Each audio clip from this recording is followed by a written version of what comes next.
조서에 대한 증거력을 정하는 문제가 그거는 규칙으로 정할 사항이지 재판관이 일방적으로 정할 사항이 아니다.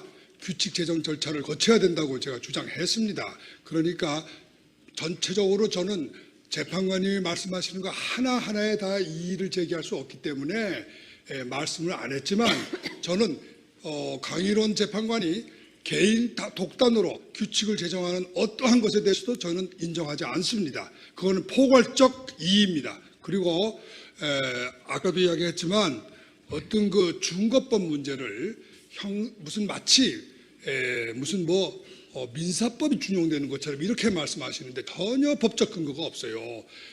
명백히 헌법재판소법 40조에 절차에 관해서는 형사소송법을 준용한다고 되어 있습니다. 그러니까 만일에 이걸 준용을 안 하시려면 왜 준용을 안 하는지에 대한 설명이 있어야 되는 겁니다.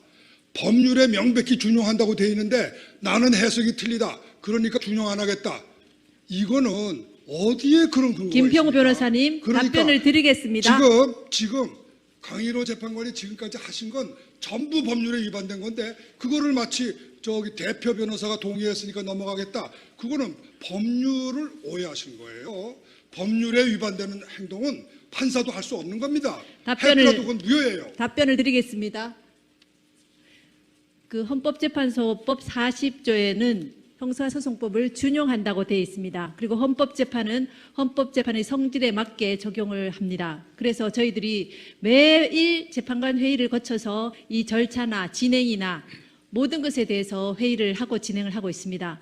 그 부분은 지금까지 소송을 수행해온 대리인들께서도 모두 아실 것입니다. 쌍방 대리인들께서도요. 그리고 그 부분에 대해서는 아직까지 크게 이의를 하신 분이 안 계십니다. 그리고 재판장님, 그거는 사리가 맞지 않는 말씀이에요. 그 부분은 서면으로 써내십시오. 국회가 만든 법률이 그렇게 정했는데 이거를 갖다가 국회 법률을 무시하고 재판관하고 변호사들이 둘이서 합의하면 법률을 깰 수 있습니까? 준용이라고 되어 있습니다. 준용은 준용 그대로 해야 되지 않습니까? 왜 준용이라는 걸 뜻을 갖다가 적용하지 않는 것으로 해석해요? 준용한다는 건 적용하는 방법에 관한 문제지 적용하지 않는다는 뜻이 아닙니다. 재판 진행은 재판장이 하는 겁니다. 아닙니다. 재판 진행에 대해서 의견을 말할 수 들어보세요. 제가 당사자의 말씀드리고 권리입니다. 있습니다. 김평우 변호사님, 그렇지 지금 않습니까? 저희가 굉장히 모욕적인 언사에 대해서도 그리고 굉장히 참고 진행을 하고 있었습니다. 그런데 지나치십니다. 아니 뭐가 지나쳐요? 저는 법을 설명한 것밖에 아무 설명이 없었습니다. 저는 아까 발언하실 때도 재판부에 대해서 굉장히 모욕적인 언사와 지난 기일에 재판부에 대해서도 삿대질이랑 헌법재판관직이나 하느냐 이런 말씀을 하셨습니다. 뭐라고요? 저희가 문제 삼을 수도 있지만 제가 뭐라고 그랬어요? 녹음이 다 되어 있습니다. 그 그래요. 부분은. 녹음을 다 틀어보시죠. 그럼 제가 뭐라고 그랬습니까? 이런 다음- 법이 있느냐고 이야기했지 그거를 갖다 뭐가 잘못됐어요? 다음 진행하겠습니다. 재판장님, 원만한 재판 진행을 방해하고 이 신성한 헌법재판의 권위와 신뢰를 저해하는 행위에 대해서는 재판부에서 단호한 조치를 취해야 된다는 것이 국회를 대표하는 소추위원의 생각입니다. 잘 검토해 주시기 바랍니다. 네, 그 부분은 저희가 별도로 검토하도록 하겠습니다. 일단 품격 있게 재판이 진행되도록 협조해 주시기 바랍니다. 이 사건이 일반 사건이 아니지 않습니까? 대통령 탄핵 사건입니다.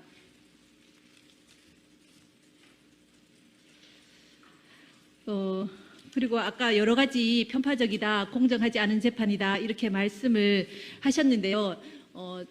몇 분의 대리인은 오늘부터 또 몇 분의 대리인은 지난 기회부터 이렇게 참여를 하셨는데 지금까지 저희가 굉장히 그래도 순조롭게 이렇게 진행이 되어 왔고 저희 전 소장님께서 3월 13일 그거는 이제 우리 헌법재판 질서나 또 국정공백이나 또 7인 재판관 체제에서 혹시라도 이런 선고가 되는 그런 우려 때문에 개인적으로 말씀하신 겁니다. 그 부분에 대해서 우려를 피청구인 대리인께서 말씀하신 이외에는 절차에 대해서 특별한 이의가 없으셨습니다. 그만큼 저희 재판이 공정하게 또 저희로서도 최선을 다해서 진행하기 위해서 노력해 왔다는 것은 이 법정에 계신 청구인 대리인이나 피청구인 대리인 그리고 방청객 여러분, 온 국민이 지금 동영상으로 다 보시고 계십니다. 그 부분에 대해서 지금 지난 기일과 이번 기일에 참여하신 변호사님들께서도 충분히 그 말씀을 저희가 참고를 하겠지만은 그 부분에 대해서 그렇게까지 재판부에 대해서 모욕적인 언사를 하신 거는 조금 저희 재판부로서도 매우 유감스럽습니다. 그리고 저희가 그 말씀을 하셔서 저희가 진행 경과에 대해서 한번 살펴봤습니다. 휴정 기간 동안에 시간 동안에 살펴봤는데요. 문서 송부 촉탁이 그리고 이 재판이 아까 김평우 변호사님께서 청구인의 입증이 끝났기 때문에 이제부터 피청구인이 반론을 시작하신다고 말씀하셨는데요.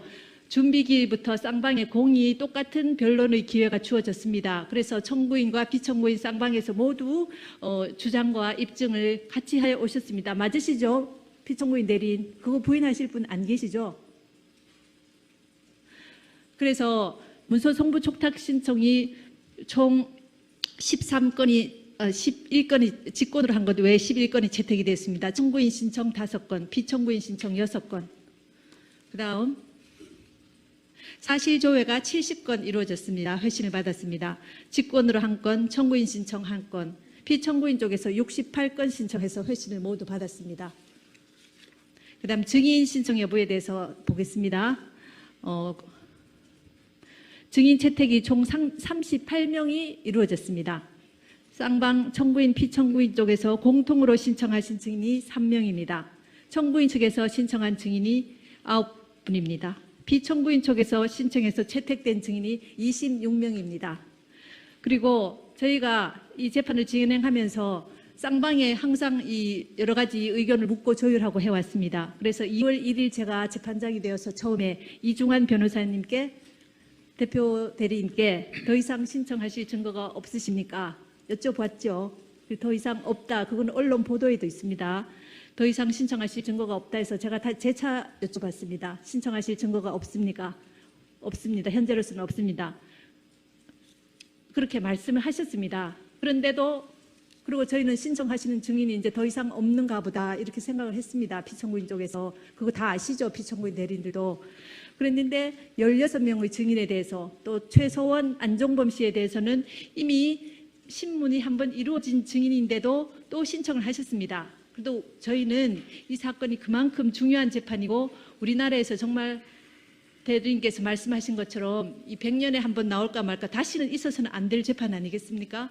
그 중요한 재판이기 때문에 저희가 8명의 증인을 채택을 다시 했는데 저희가 좀 안타까운 것은 피청구인 쪽에서 협조하에 있는 증인들조차 2회, 3회 송달을 안 받고 또 송달 받고도 출석하지 않고 기일 공전이 여러 차례 이루어졌습니다.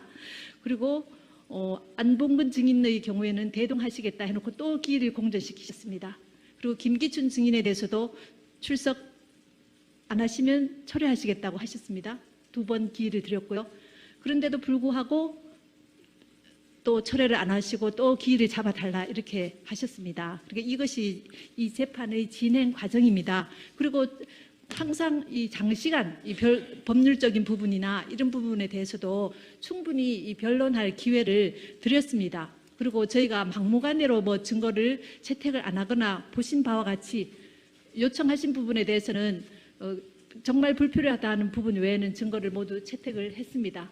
그러니까 이 부분은 재판 그동안 변론 준비기일 3회, 변론기일 14차례 또는 15차례를 거치면서 그 과정을 하나도 안 보신 분들이 나오셔서 이 재판이 불공정하다, 편파적이다, 이 재판 다 무효다 이렇게 말씀하시면 누가 납득을 하겠습니까? 이 부분을.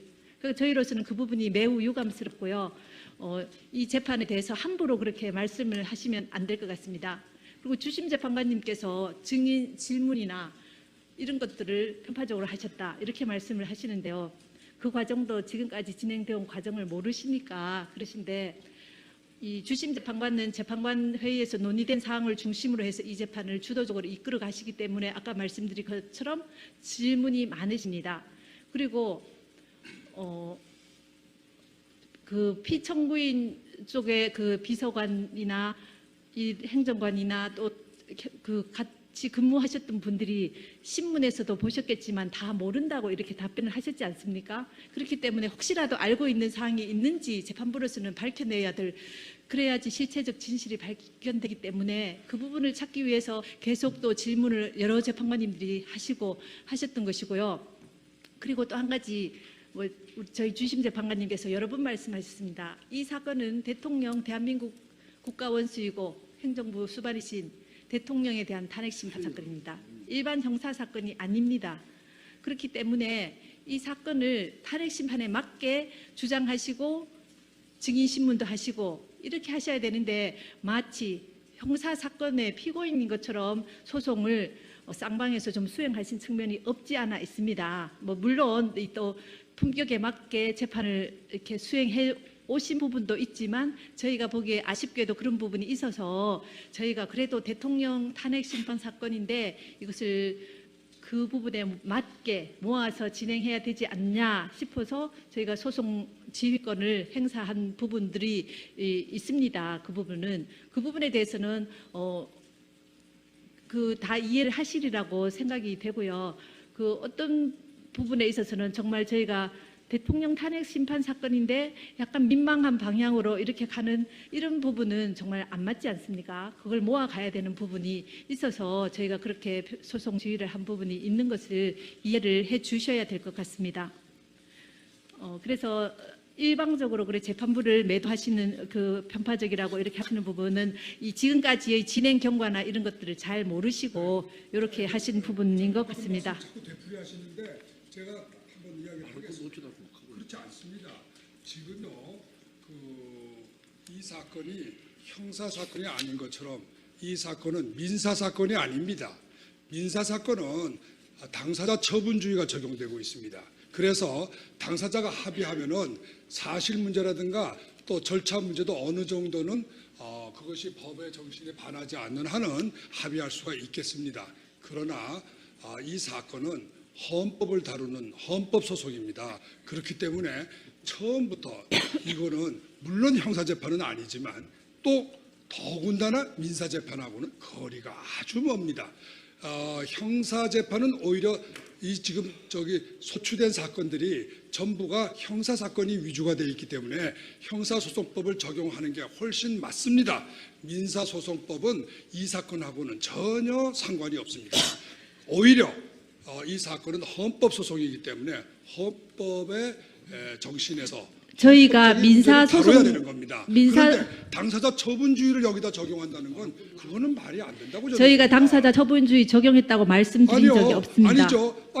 당사자 변호사들끼리 합의했으니까 이거는 넘어가겠다. 그게 당사자 처분주의 제가 아닙니까? 그렇게 말씀드린 적이 없습니다. 아니죠. 그런 뜻 아닙니까? 말씀은 안 했었지만 주심 재판관님이나 지금 재판장님이나 지금 여기 이중환 대표하고 다 이야기가 된 거니까 더 이상 이야기하지 말자.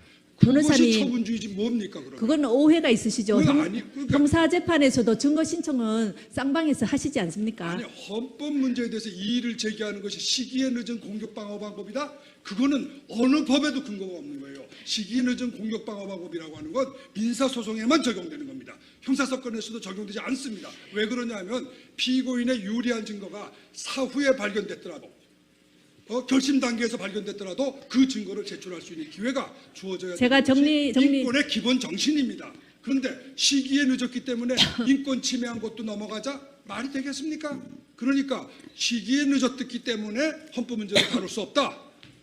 인권 침해 문제도 다룰 수 없다. 이거는 헌법의 근본 정신을 저는 여기에 이 사건이 또 이 법원이 헌법재판소고 헌법사건을 다룬다고 하는 것을 생각해 보십시오. 절대로 그렇게 함부로 그렇게 헌법 문제를 갖다가 마치 이중환 대표하고 누가 합의할 수 있는 것처럼 그렇게 말씀하신다 그러면 저는 거기 점에 대해서는 정말 유감이라고 생각합니다.